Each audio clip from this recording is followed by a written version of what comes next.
I stared at my laptop screen, my hands trembling as I clicked refresh for the 100th time. Nothing. 3 months of work, countless sleepless nights, and my entire business presentation gone. Just like that. The timing couldn't have been worse, with the biggest meeting of my life scheduled for tomorrow morning. I'm Veronica, and until tonight, I thought I was living the American dream. Beautiful house in the suburbs, successful husband, and the prospect of launching my own business. Now, I'm not so sure anymore. Honey, dinner's getting cold. Raphael's voice carried up from downstairs, dripping with that fake sweetness he used when my family visited. I could already picture him sitting there with that smug smile, probably congratulating himself on whatever he did to my laptop. Coming, I called back, quickly wiping away my tears. I wouldn't give him the satisfaction of seeing me cry. Not tonight. The dining room was exactly as I'd imagined. Raphael at the head of the table, my mother Cecilia fawning over his latest promotion, and my sister Trinity texting under the table, probably counting the minutes until she could leave. So, Veronica, my mother started, passing the salad bowl, Raphael tells me you're still pursuing this business idea of yours? I forced a smile. Actually, yes. I have a presentation tomorrow with potential investors. The market research shows there's a huge demand for, oh, sweetheart. Raphael cut in, reaching for my hand across the table. I pulled back before he could touch me. We've talked about this. Running a business isn't like playing shop in college. It requires real-world experience, something I have an MBA, I snapped. Or did you forget who supported you through law school while working 2 jobs? Trinity's head shot up from her phone, suddenly interested in the conversation. My mother cleared her throat uncomfortably. Veronica, she sighed. Maybe Raphael has a point. You have such a beautiful home here. Why risk everything on some experiment? Because it's not an experiment, Mom. I've spent months developing this proposal. I've already got a potential partner interested, and Raphael's laugh cut through the air like a knife. Eugene, that consultant who's been filling your head with nonsense? Honey, he's just using you to get to my contacts in the legal world. That's not true. My voice was barely a whisper now. Eugene believes in my idea. He's seen the numbers, the projections, numbers you probably got wrong. Raphael said, taking a sip of wine. Let's be honest, dear. You'll never be more than a housewife. And that's okay. Some people are just meant to support others from behind the scenes. The silence that followed was deafening. Trinity's fork clattered against her plate. My mother studied her lap intently. I need to check something upstairs, I managed to say, pushing back from the table. My chair scraped against the hardwood floor, the sound harsh in the quiet room. Don't forget to clean up after dinner, Raphael called after me, his voice cheerful as if he hadn't just crushed my dreams in front of my family. Back in our home office, I slumped into my chair, staring at the blank screen of my laptop. That's when I noticed something odd, a small notification in the corner. Someone had accessed my computer remotely earlier today while I was out grocery shopping. My phone buzzed with a text from Eugene. Hope you're ready for tomorrow. Can't wait to see their faces when you show them what you've got. A small smile crept across my face as I remembered the backup copy of my presentation safely stored in Eugene's cloud drive. Raphael might think he'd won, but he'd forgotten one crucial detail about me.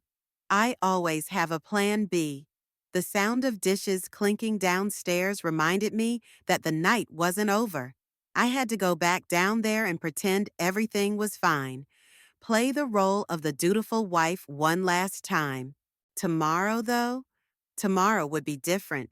Because while Raphael was busy deleting files and crushing dreams, he'd failed to notice the certified letter I'd hidden in my desk drawer.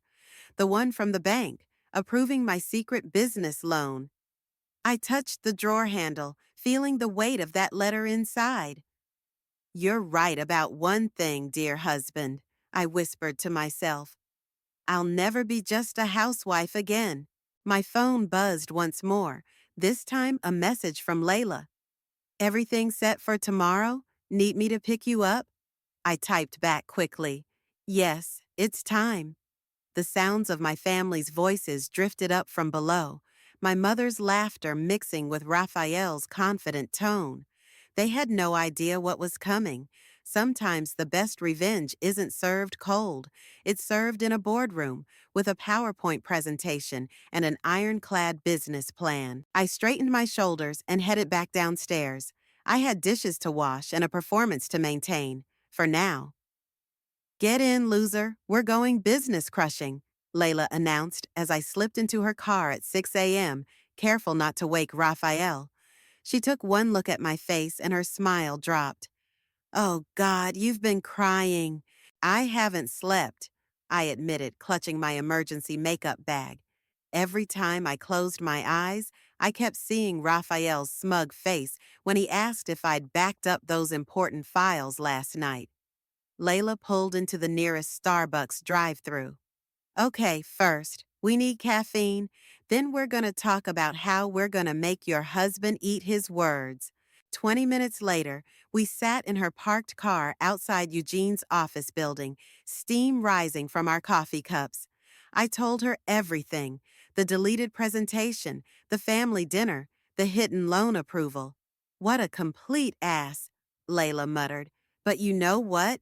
This is perfect. I nearly choked on my coffee. Perfect? How is any of this perfect? Because now you get to prove him wrong in the most spectacular way possible. She grabbed my shoulder. Think about it. He believes he's destroyed your only copy. He's probably sleeping like a baby right now, thinking he's won. But you've got Eugene, you've got me, and most importantly, you've got that backup presentation. My phone lit up with a text from Eugene. In the office early, come up whenever you're ready. Eugene's office was exactly what you'd expect from a successful business consultant. Modern, minimalist, and meticulously organized.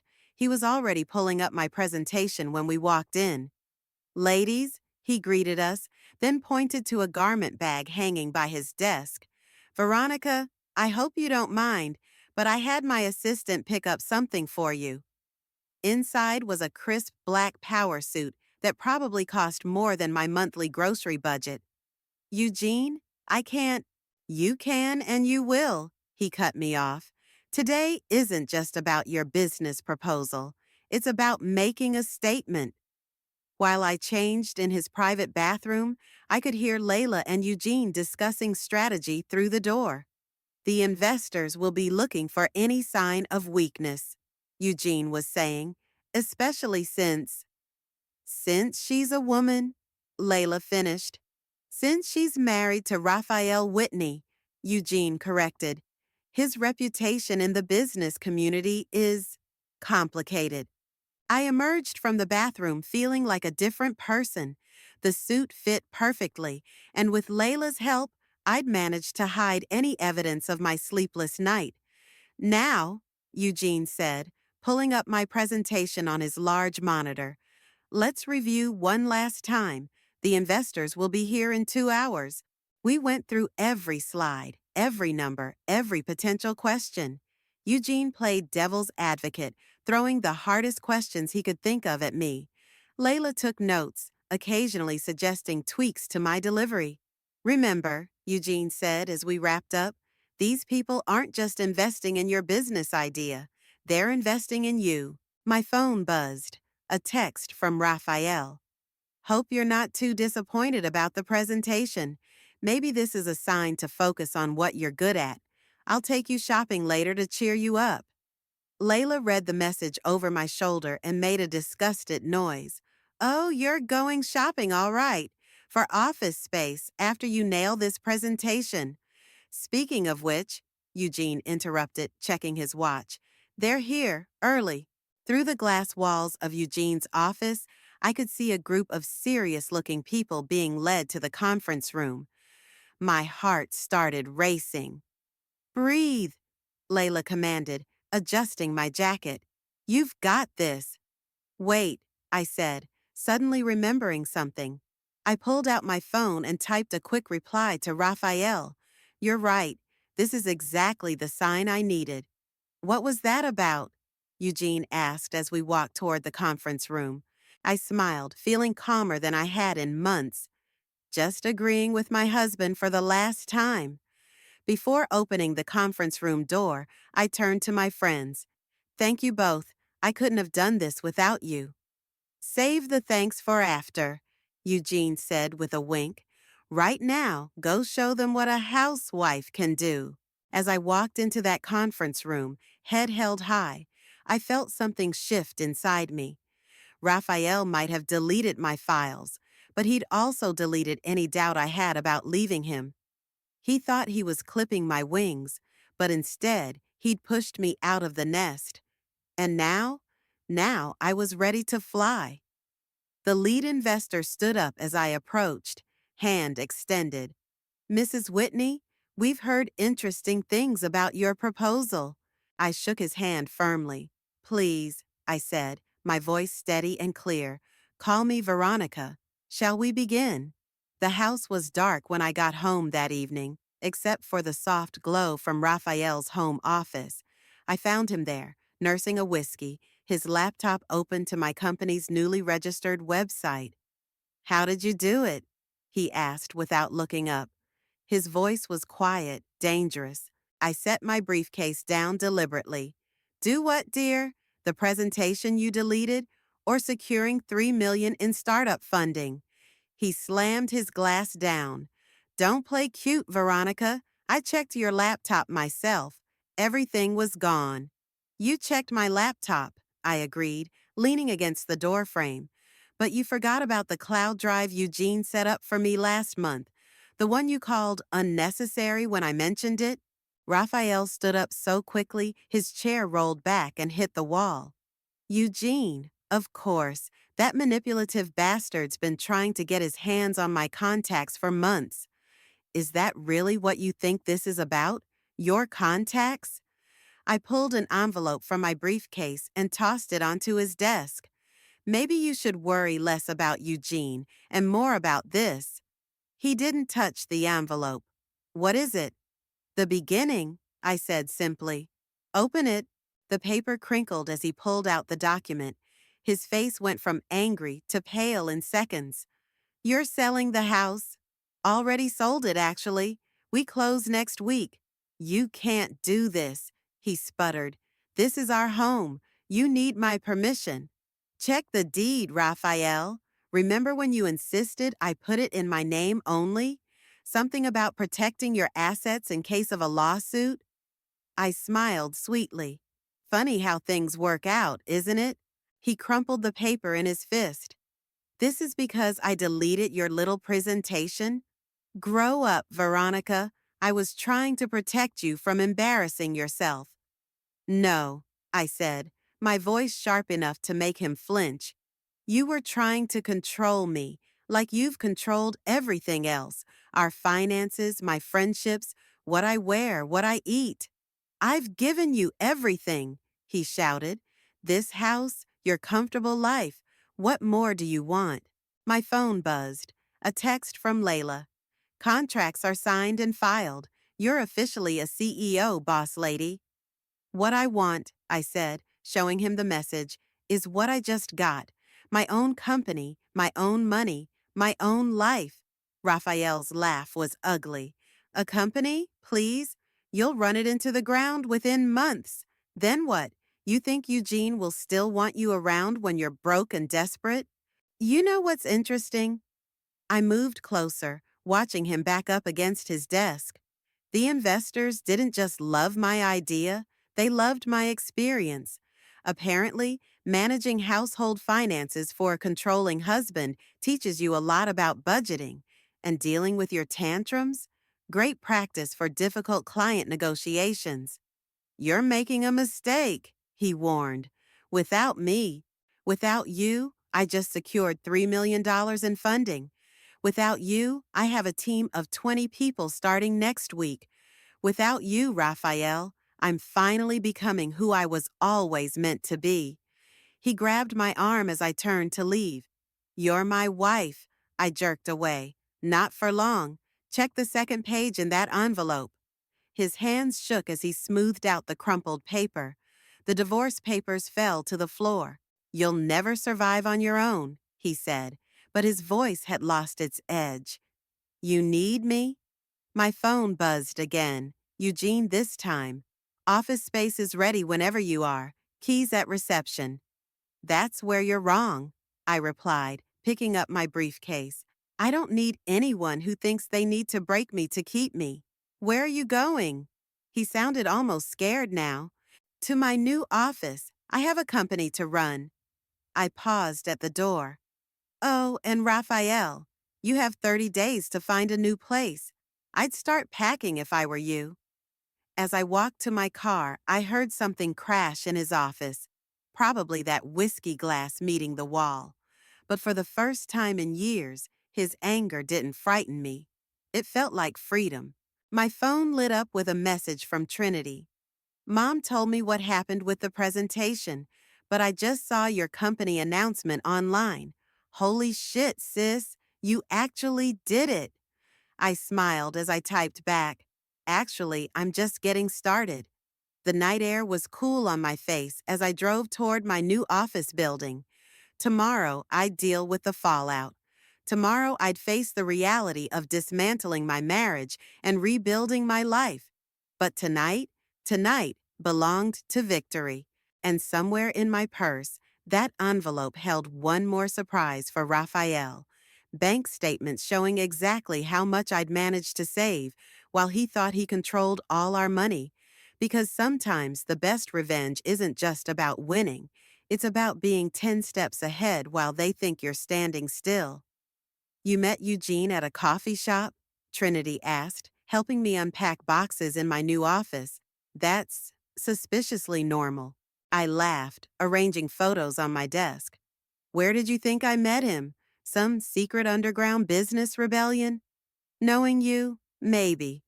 She picked up a framed photo of Raphael and me from our wedding day and raised an eyebrow. Want me to trash this?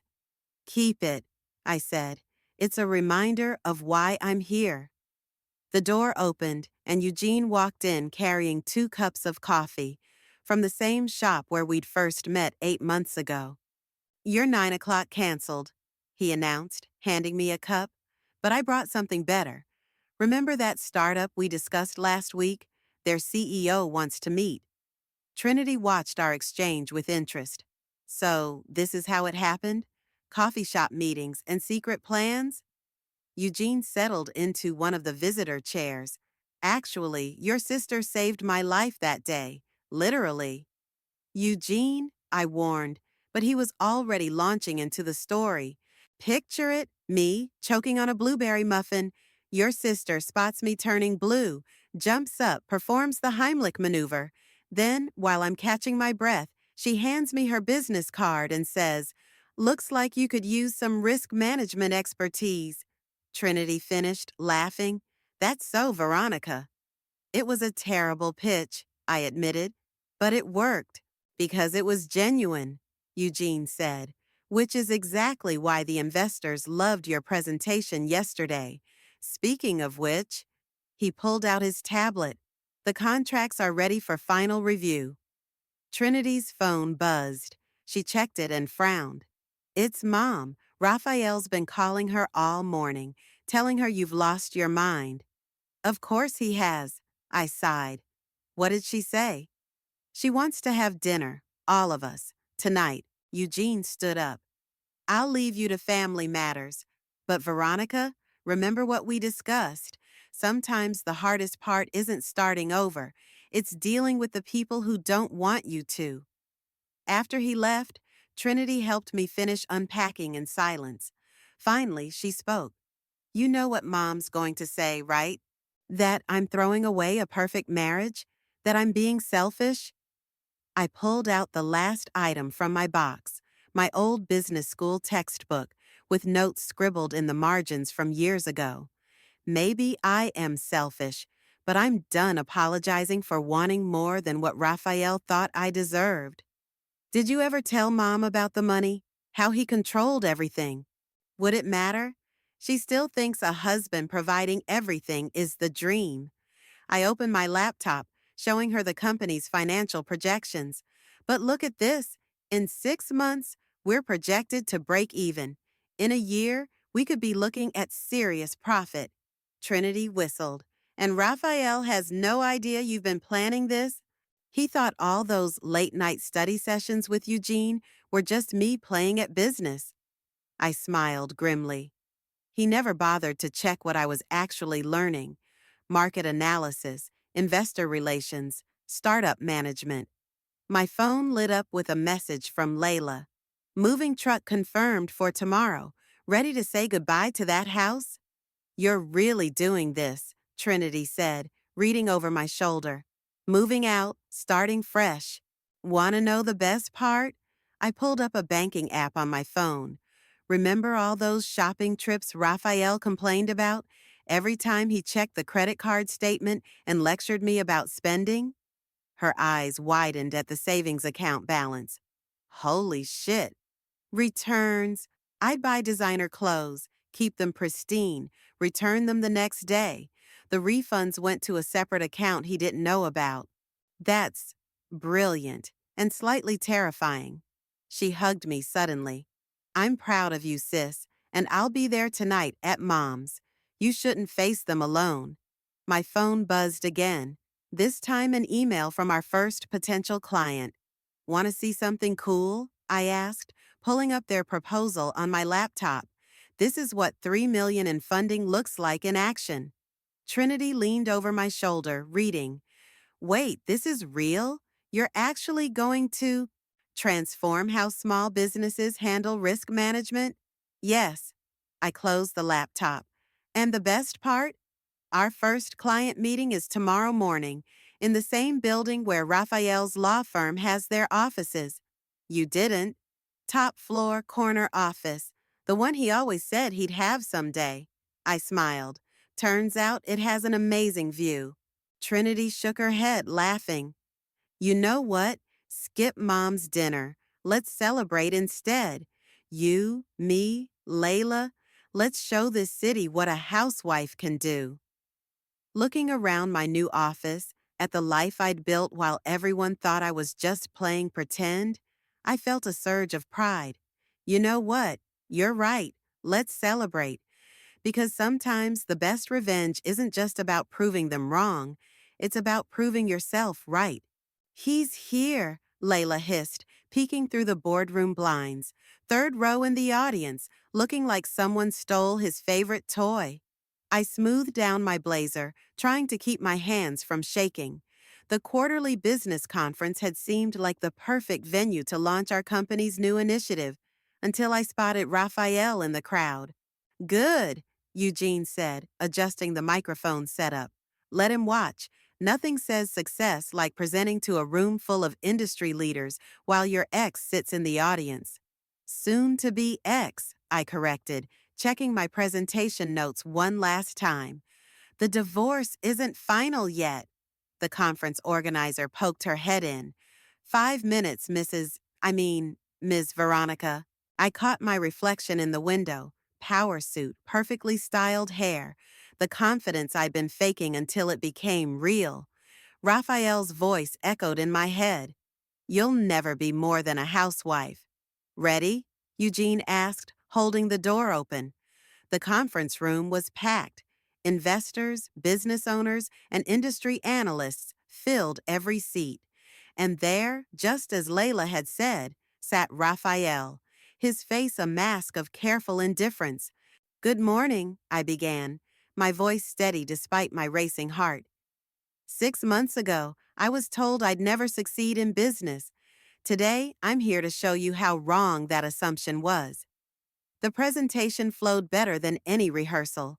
I walked through our company's revolutionary approach to small business risk management, our successful pilot program, the projected growth numbers that had investors sitting up straighter in their chairs. But numbers only tell part of the story. I continued, clicking to the next slide. Let me introduce you to our first client. The screen showed a familiar face, Maria, the owner of the local bakery Raphael used to frequent. His expression darkened as he recognized her. Maria's business was on the brink of bankruptcy, I explained.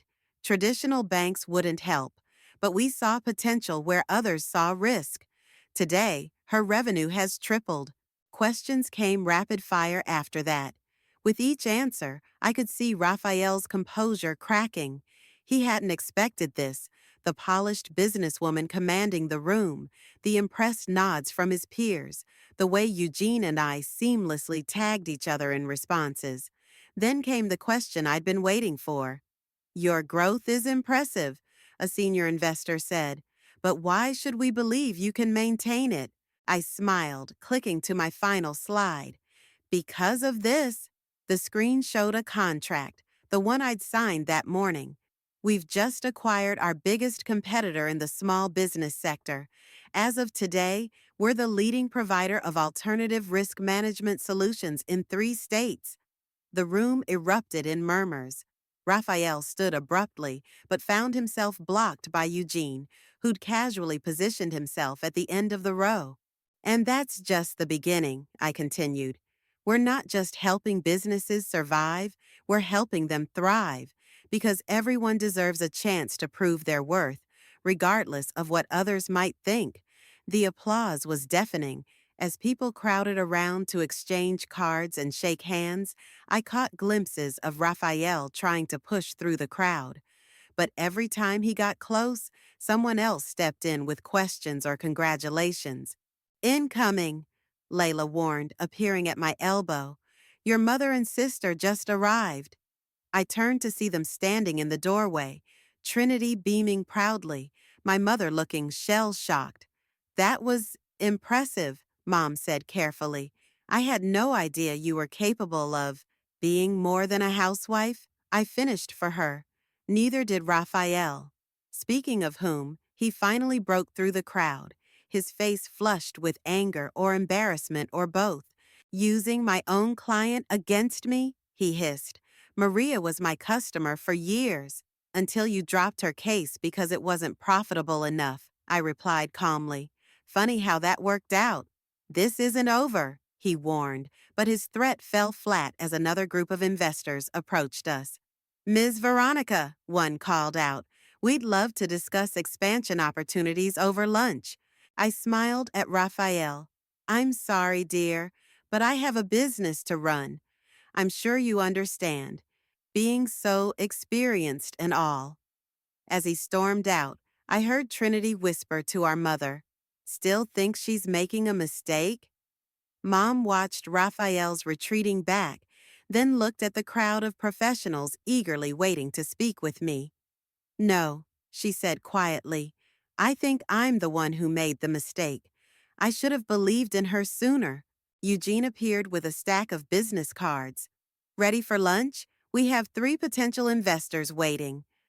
I looked around the room, at Layla's proud grin, Trinity's thumbs up, my mother's dawning realization, and all the opportunities ahead. Actually, I said, I'm starving. Let's show them what a real business lunch looks like. Because success, as it turns out, tastes better when served with a side of vindication. You've got some nerve, Raphael snarled, barging into my office unannounced. My assistant Amy scrambled in behind him, mouthing sorry before I waved her off. I didn't look up from my computer. I'm in the middle of something, Raphael. Make an appointment like everyone else. An appointment? To talk to my own wife? He slapped a newspaper down on my desk. The business section featured our company's latest acquisition. You're buying out my clients now? Former clients, I corrected, finally meeting his gaze. The ones you deemed not worth your time. Turns out they were worth quite a bit of mine. His face reddened. This is about revenge, isn't it? Making me look bad in front of my colleagues? No, this is about business, but I understand why you'd confuse the two. I stood up, straightening papers on my desk. Now, if you'll excuse me, I have a meeting. With who? Eugene? your little business boyfriend. A knock at the door interrupted his rant. Layla entered carrying a stack of folders. Sorry to interrupt, but the board is waiting. Board? Raphael's voice cracked. What board? Our board of directors, I said, gathering my things. You know, the people who actually believe in my capabilities? This is ridiculous, he spat. You're playing at being a CEO while I'm dealing with real consequences. Do you know how many clients I've lost since your little presentation? 7, I replied promptly. All women-owned businesses. Funny coincidence, isn't it? He grabbed my arm as I tried to pass. You can't do this to me. Let go, I said quietly, or I'll have security escort you out. And trust me, that won't look good for your reputation. He released me, but followed as I walked toward the boardroom. We need to talk about the house money. You mean the money from selling my house? I kept walking. I've already reinvested it in the business. Our house, he shouted, causing heads to turn in the open office space. And half of this company should be mine, too. I'm your husband. I stopped so abruptly he almost ran into me. Are you? Because last I checked, you were the one who told me I'd never be more than a housewife. You were the one who deleted my files, who controlled our money, who made me feel worthless. I was protecting you. No, I said firmly. You were protecting yourself from the reality that your wife might actually be more successful than you. The boardroom door opened. Eugene stepped out, followed by our entire board of directors, all successful women who'd faced similar struggles in their careers. Is everything all right? Eugene asked, though his tone made it clear he knew it wasn't. Raphael looked at the assembled board members, recognition dawning on his face. Wait, isn't that Judge Martinez? And Sarah from Thompson Industries? Your Honor, I nodded to the judge. Shall we begin? We have that expansion proposal to discuss. Of course, she replied, then turned to Raphael with a cool smile. I believe we met at last year's Law Society dinner. You were quite vocal about keeping women out of corporate law. Raphael's face went pale. I didn't mean security, I called out, and 2 guards appeared almost instantly. Please show my husband out and make sure he understands that his access to this building has been permanently revoked. As they led him away, I heard him shout, This isn't over, Veronica. Actually, I called back, it is. Check your email. My lawyer sent over the final divorce papers this morning. The boardroom door closed behind us, muffling his protests. Judge Martinez touched my arm gently. Are you okay? I took a deep breath, straightened my shoulders, and opened my presentation folder. Never better. Now, about that expansion into the West Coast market. Later that evening, as I packed up my office, Layla brought in champagne. To karma, she toasted. To karma, I agreed, then checked my phone as it buzzed with a text from Trinity. Mom just heard about Raphael's meltdown at your office. She wants you to know she's proud of you. Also, she's filing for divorce too. I nearly dropped my glass. What? Dad's been doing the same thing to her for 30 years, Trinity replied. She said watching you stand up to Raphael gave her the courage to finally leave. I smiled, thinking about how far we'd all come. My phone buzzed again, this time an email from Maria, the bakery owner. Just signed the lease for my second location. Thank you for believing in me when no one else would. You know what the best revenge is? I asked Layla, showing her the email. She grinned. Success? No, I said, picking up my briefcase. It's helping other women succeed, too. Because sometimes the biggest victory isn't in proving them wrong. It's in proving to others that they can be right about themselves. The divorce papers lay signed on my desk, next to the morning newspaper featuring our company's latest success story. One chapter ending, another beginning. My moment of reflection was interrupted by Amy's urgent voice on the intercom. Ma'am, Raphael's here again, with his lawyer this time. I sighed. Let them in. Raphael stormed in, followed by a tired-looking man in an expensive suit. This ends today, Raphael announced, tossing a thick folder onto my desk. Mr. Peters, I nodded to his lawyer. I assume those are more demands? My client believes he's entitled to a portion of your company's assets, Peters began, but I cut him off. Based on what? The money he never invested? The support he never provided? Or perhaps the presentation he deliberately sabotaged? The intercom buzzed again. Eugene and the legal team are here. Perfect timing, I smiled. Send them in. Raphael's face darkened as Eugene entered with two lawyers. Still hiding behind him, I see. Actually, Eugene said, setting down his own folder, I'm here as a witness to what happened the night you deleted Veronica's files. Peters shifted uncomfortably. What exactly are you implying? I'm not implying anything, Eugene replied, pulling out a document. I'm stating that we have proof of unauthorized access to company property, attempted sabotage, and, he paused for effect, evidence of financial abuse spanning 3 years. Raphael lunged forward. You're lying. The bank records don't lie, I said quietly, sliding across printouts of hidden accounts and suspicious transfers. Neither do the security cameras in our old home office. You recorded me? Raphael's voice cracked. No, you recorded yourself. Remember that fancy security system you installed? The one that backed up everything to the cloud? I turned to Peters. Your client didn't just delete my presentation. He's been systematically undermining my business efforts for years. Peters reviewed the documents, his expression growing increasingly grim. Raphael, you didn't mention any of this. Because it's nonsense, Raphael shouted. She's trying to ruin me. No, I stood up, my voice steady. I'm trying to build something. You're the one trying to tear it down. The door opened again. My mother walked in, followed by Trinity. What are they doing here? Raphael demanded. Showing support, Mom said, her voice stronger than I'd ever heard it. Something you never did, Trinity added. Also, Mom's here as another witness. Tell them what you saw that night, Mom. My mother stepped forward. I saw him in the office, deleting files. He was laughing about it on the phone with someone, saying how he'd put her in her place. Peters gathered his papers. I think we need to reassess our position.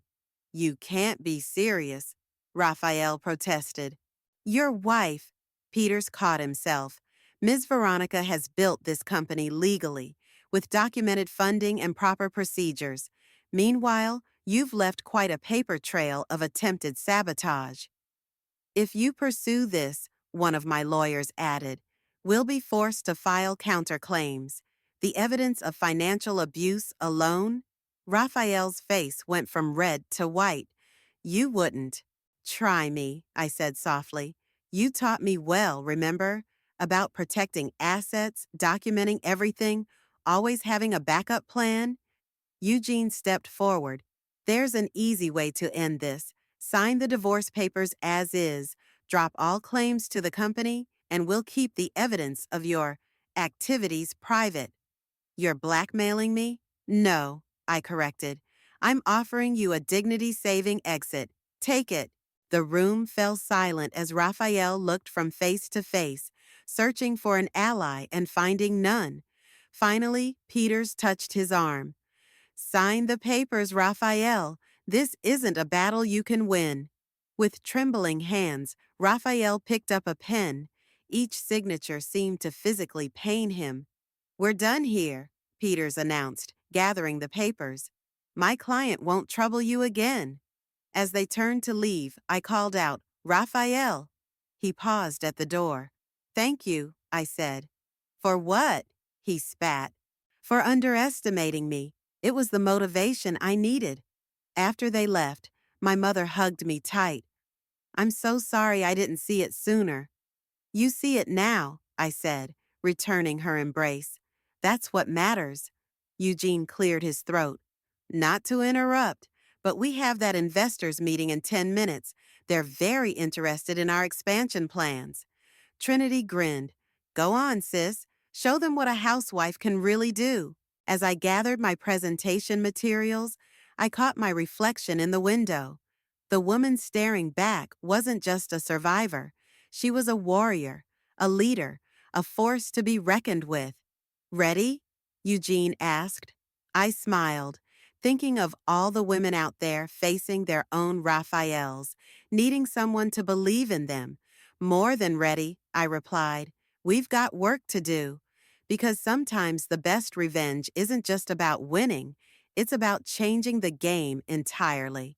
And that's why I started this foundation, I concluded, looking out at the sea of faces in the conference hall.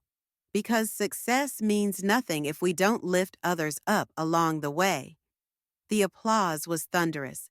As I stepped away from the podium, Eugene handed me a tissue. I hadn't even realized I was crying. That was quite a speech, he said, especially the part about your mother's new business. Speaking of which, Layla cut in, checking her phone, your mom's bakery partnership with Maria just got featured in Business Weekly. They're calling them the dynamic duo of downtown. The conference hall was emptying, but a line of women had formed near the stage, each clutching application packets for our foundation's business mentorship program. Ms. Veronica? A young woman stepped forward, her hands trembling slightly. My husband says I'm crazy to start a business with 2 kids at home, but, but you're going to prove him wrong, I finished, taking her application. Just like my mother did, just like I did. Is it true? Another woman asked. About your ex-husband working at a small firm now? I nodded. Last I heard. Turns out reputation matters more than he thought. Trinity appeared, threading through the crowd with purpose. Hate to interrupt, but there's someone you need to meet. She led me to a quiet corner where a familiar face waited. Raphael's sister Laura, whom he'd forbidden me from contacting during our marriage. I saw your speech, Laura said, fidgeting with her purse. I've been wanting to reach out since the divorce, but Raphael told you I was crazy, unstable, destroying his life? I guessed. She nodded. I believed him until I found myself in the same situation with my husband. The controlling behavior, the financial abuse. She pulled out some papers. I need your help. Before I could respond, Eugene approached with an elderly woman who looked strikingly familiar. Remember that teacher you mentioned in your speech? Eugene asked. The one who told you to never give up on your dreams, even when your father said business school was for boys? My hand flew to my mouth. Mrs. Roberts? She smiled, her eyes twinkling. I've followed your story, dear. You proved them all wrong, just like I knew you would. Actually, Eugene added, she's here to join our board of advisors for the foundation. Layla appeared with a tablet. Sorry to interrupt this moment, but you need to see this. It was an email from Raphael. I was wrong about everything. Not asking for forgiveness. Just wanted you to know that. Delete it, I said firmly. Some chapters need to stay closed. Trinity squeezed my arm. Speaking of chapters, ready to tell them about the book deal? Laura looked up. Book deal? A guide for women breaking free from financial abuse, I explained. Because sometimes the hardest part isn't leaving. It's believing you can succeed afterward. Mrs. Roberts nodded approvingly. Always the teacher, aren't you? Actually, I smiled, I'm still learning too. Every woman who comes through our program teaches me something new. My phone buzzed, a message from Mom. Just approved our first small business loan through the foundation. Remember that girl you mentioned, the one whose husband deleted her graphic design portfolio? She's our first recipient. Laura wiped her eyes. You're really doing it. Actually changing lives. No, I corrected gently. We're giving women the tools to change their own lives. There's a difference. Eugene checked his watch. The mentorship session starts in 5 minutes. We have 30 new applicants waiting. 30? Trinity whistled. Remember when you thought no one would apply? I looked around at these women. Laura, finding her courage. Mrs. Roberts, still teaching after all these years. The line of applicants, each holding their dreams in manila envelopes. You know what Raphael never understood, I said, gathering my materials. Success isn't about proving someone wrong. It's about proving yourself right. Deep, Layla teased. You should put that in the book. As we walked toward the mentorship session, I caught a glimpse of my reflection in the window. The woman staring back wasn't just a CEO or an author or even an ex-wife. She was a catalyst. Ready? Eugene asked, holding open the door to the room full of waiting women. I thought about all the deleted files, all the crushed dreams, all the women told to stay small and quiet and grateful. You know what? I smiled. I think we're all ready.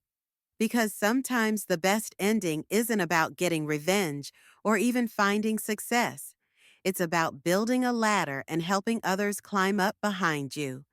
That's not just revenge, that's revolution.